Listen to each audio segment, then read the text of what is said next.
Hello viewers, আজকে আমরা দেখব কিভাবে একটি বুটেবল পেন ড্রাইভকে আমরা আনবুট করতে পারি। আমরা এখানে দেখতে পাচ্ছি আমাদের পেন ড্রাইভটা অলরেডি বুট করা অবস্থায় আছে। এখন যদি এটাকে আমরা ফরম্যাট করতে চাই তাহলে দেখা যাবে ফরম্যাট হচ্ছে না।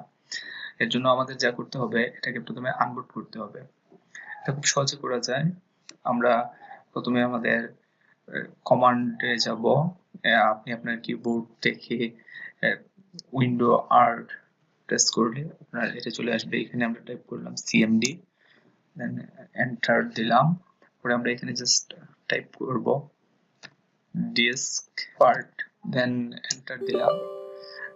এখন আমরা ইয়েস এ ক্লিক করব। আমাদের আগের কনসোলটা কেটে দেব। এখন আমাদের নতুন যে কনসোলটা আসছে এখানে আমরা টাইপ করব, পরে এন্টার দিলাম। এখন আমরা এখানে সিলেক্ট করব।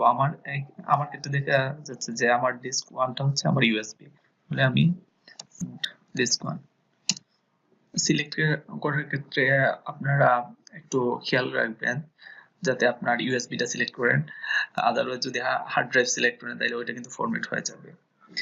এখন আমরা জাস্ট এটাকে ক্লিন করব, এন্টার। আমরা দিয়ে এন্টার দিলাম। দেন হচ্ছে আমাদের another command fs32 quick, enter. এখন আমাদের এইখানে আর কি ক্লিন করার কাজ হচ্ছে, অলরেডি হয়ে গেছে। এখন আমাদের কাজ শেষ, জাস্ট এক্সিট করব।